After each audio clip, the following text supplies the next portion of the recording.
up and welcome, I'm the one and only West Coast King, and welcome back to the Sounders Career, where, yes, despite some struggles last episode, we are still in second place. I mean, oh my god, last episode was just so frustrating, unbelievably frustrating. Hopefully today it goes a little bit better. I'm assuming it will. We don't have quite the difficult schedule we had last time. We're playing much easier opponents. But still, this is the BPL. Every game is at least a little bit difficult, a little bit tricky. So hopefully we can at least score more than one goal today. That's really my goal, is to score more than one goal, because that was embarrassing last time. But today we're going to start off with a simulation in the Euro League once again. This time it's against Poznan, I think is how you say that name. I don't really know who they are or where they're from. Hopefully we can get some points against them and continue on a good Europa League run. Right now we're sitting on top of our group, which is a nice surprise. So let's get in and simulate that game. So for this game, which is at home, I'm going with a mixed bag for the starting 11. Some of the reserves, some of the starters. Really, I'm getting the guys that are in form some game time because we do have quite a bit of a break before we play our next game. So if they're playing well, they're going to play in this game. And we come away with another win. Iheanacho, who is now the sole leading scorer on this team with 6 goals, scores again. Paulsen comes in and scores a goal. We did get Carrillo an injury, which is a bit worrisome. I shouldn't have played him. That was my fault, but we got the win, and we're continuing our good run in the Euro League. I'm very happy with that. Alright, so I messed up just a little bit. I thought we had 9 days between games. We only have 2. We have 1 day rest. Now we're playing Hull City. We did lose Carrillo last match in that simulation, only for 7 days to a pulled hamstring, I think it was. But in the 1 day between the 2 matches, we lost Alexis Blin for 2 months to a torn groin. That sucks because I was just about to give Alexis Blin the starting spot over Gutierrez in the midfield. But now that's not going to happen. So Gutierrez is going to maintain his starting spot. Marco Papa is going to come in and start in place of Carrillo. And Iheanacho is going to continue to start in there over Obafemi Martins. Iheanacho scoring. He's in great form. I got to go with the hot hand. It's going to be Iheanacho until I deem it necessary to take him back out or swap them around. So that's the starting 11 we're going to go with. Let's go play Hull City.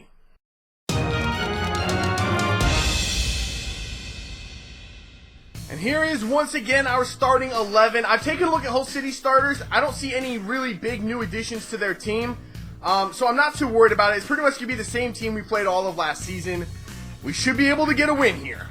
Alright, here we go. Kickoff on the road at Hull City. This is one of those games. Hull City's in last place. They're the worst offensive team in the BPL so far this season. We are the best defensive team.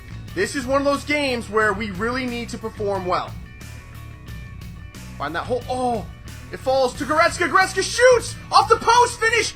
How in the world did he get that clearance? How did he clear that ball? That should have been an early goal. There you go. Yedlin? Whoa, Yedlin. Whoa, easy, Yedlin. Wow. And I got another injury. Are you kidding? And Marco Papa's already picked up an injury on that miraculous clearance as well. I still don't know how that guy cleared the ball, but Yusuf Paulsen's going to have to come in and do a job on the right wing now. Not a spot I usually play him. Usually he either plays up top or on the left, so we'll see how he does on the right wing. It is a position he can play. Come on, boys. Defend this corner, please. That ball's in. Come on, Paulsen. Win that. Oh, what a save. So frustrating again. Why didn't Paulsen win that ball? He just got pushed out of the way. There we go. There we go. Yusuf Paulsen. Hit one, Yusuf. Paulsen puts it in the back of the net. Finally, we've got our goal. We've been all over Hull City. I didn't think we were going to score a goal again today. But Yusuf Paulsen picks a hell of a time to score his first goal, at least while I was playing with him. I think that's his second goal of the season for us. And that was a banger. Top corner. What a shot from Paulsen. We've got the lead on the road against Hull City. Paulsen scoops it, plays it. Iheanacho gets on the end of it. Oh my god, what a save! But now we're starting to roll. That is the kind of playmaking I love from Paulsen. Iheanacho had a golden opportunity, couldn't quite get it upper corner, but still a very good shot. Alright, we got a corner. We're taking it short. It's going to be, I think, it's Gutierrez coming over to get it. Take that out. There's a ball in. Paulsen! Paulsen again!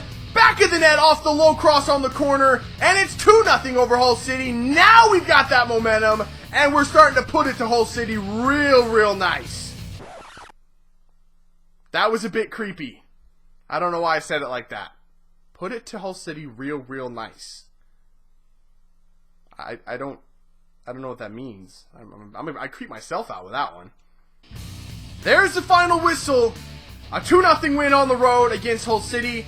you know, not too bad, not too bad. They're in last place, so I expected to get something from this game, and it took us a while to get on the board, but once we started to get that rhythm back, it was really nothing Hull City could do. A very nice performance from us. Alright, we're going to get right into the next game, which is going to be against Everton. Now, Everton have been my biggest bogey team in the Premier League for as long as I can remember. Most of my problems have stemmed from Lukaku being up top, which is no longer going to be a problem as he went to Newcastle in the last transfer window, and he's now tormenting me at Newcastle, but that's a different story. There's still something, though, even when they don't have Lukaku up top, Everton still gives me problems, but they're in 13th place. They're in a slight slump, so maybe there's some hope here. We're at home. I'd really like to pick up some points as Arsenal just lost their first game of the season, and then we're now 1 point back of the top spot, so maybe we could go back top before the end of this episode. I don't know. But first, we got to take care of Everton.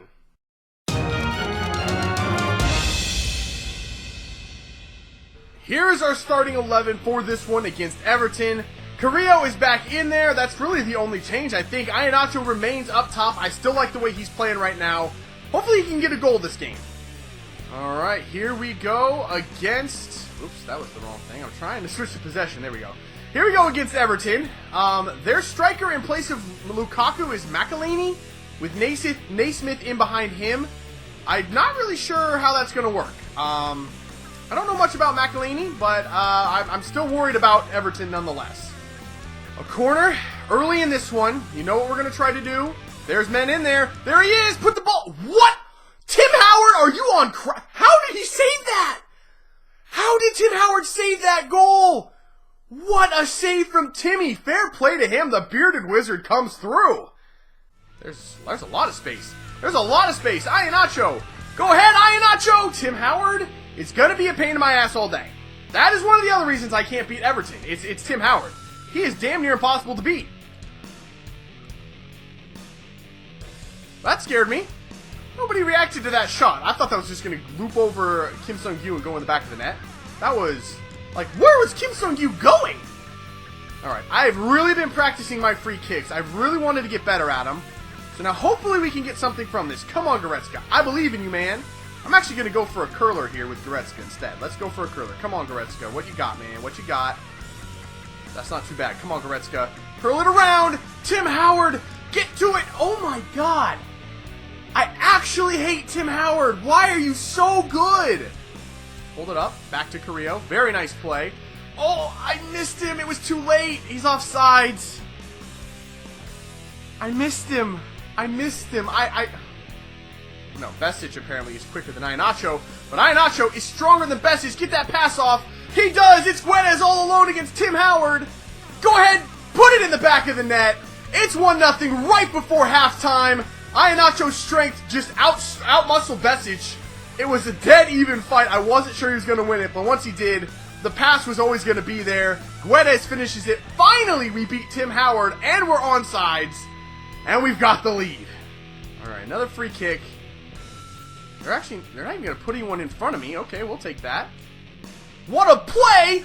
Oh my God, Tim Howard is ruining my freaking life right now. You're faster. Leighton Baines is catching Carrillo. Piss off. There's a ball for Oba. Yo, next transfer window, we're getting Tim Howard. I can't handle it. How does he keep making these saves?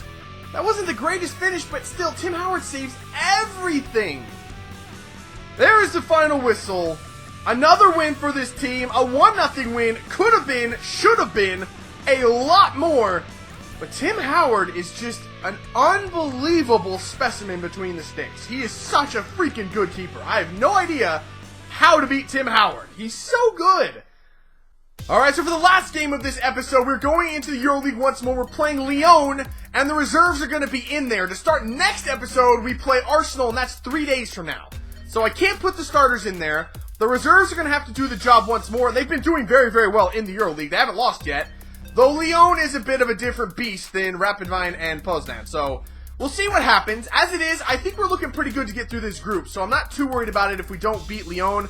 But I would like to get something from this match regardless. I always want to get something from it. So let's go see how we can do against probably a much better side in Olympique Lyon.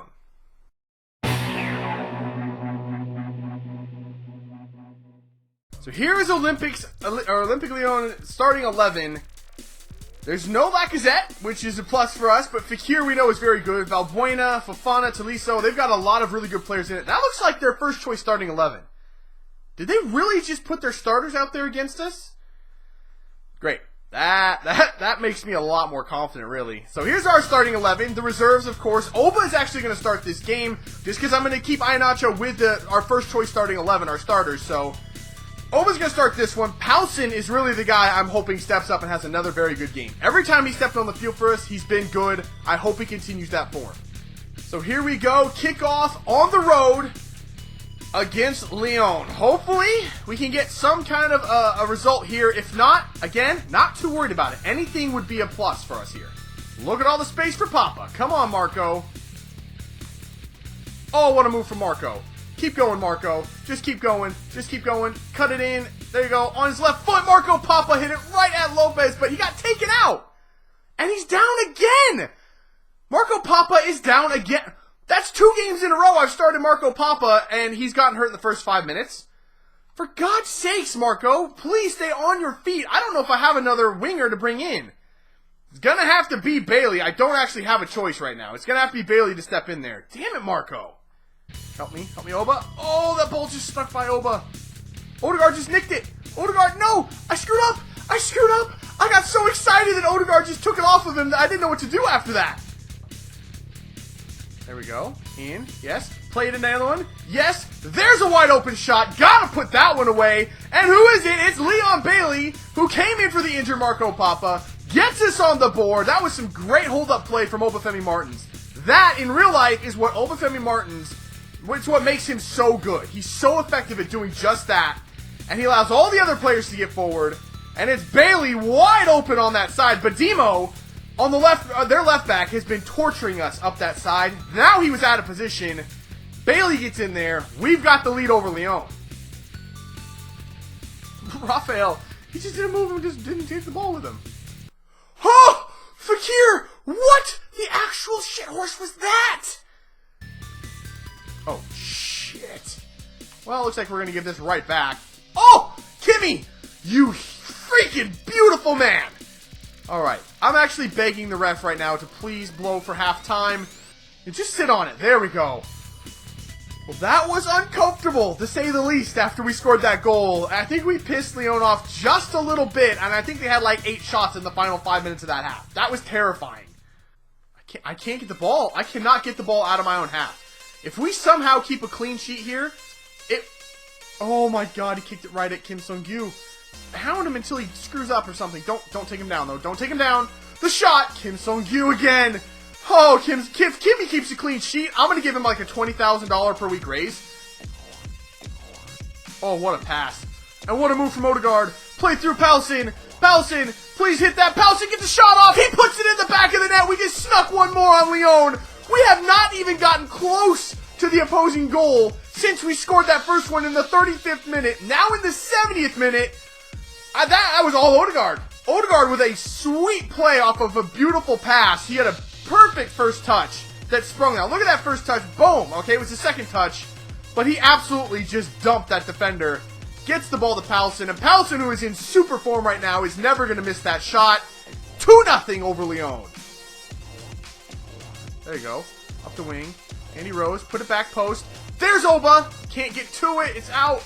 Evans. Go ahead and have a shot. Brad Evans over the... Oh, he actually missed wide. That was actually a lot closer than I thought it was going to be. But it doesn't matter. That is the final whistle. We almost snuck a third at the end, but doesn't matter. We get the win away at probably the best team in the group. Maybe we're the best team. Maybe, again, I'm underestimating this team.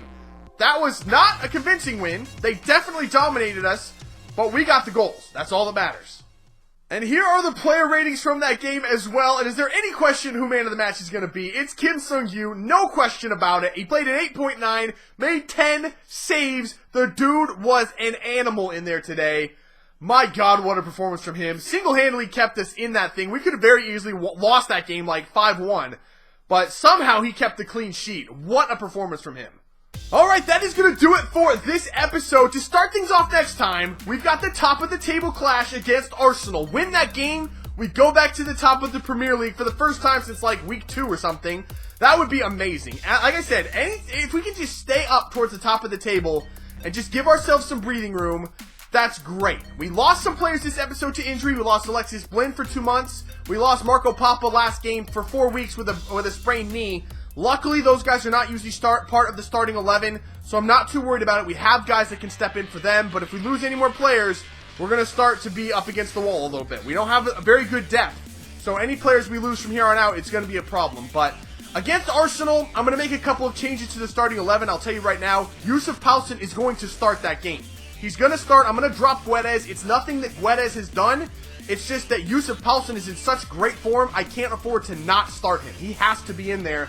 And also, Martin Odegaard is going to come up into the 18 as well. He'll be on the bench. He's played so well every time I use him that he has to be in there as well. I just really like the way he plays. So, that is going to do it for this one. If you had as much fun as I did, make sure to let me know by leaving a like below. Subscribe if you're new. I'll see you when we come back for the game against Arsenal. That's going to be great. See ya.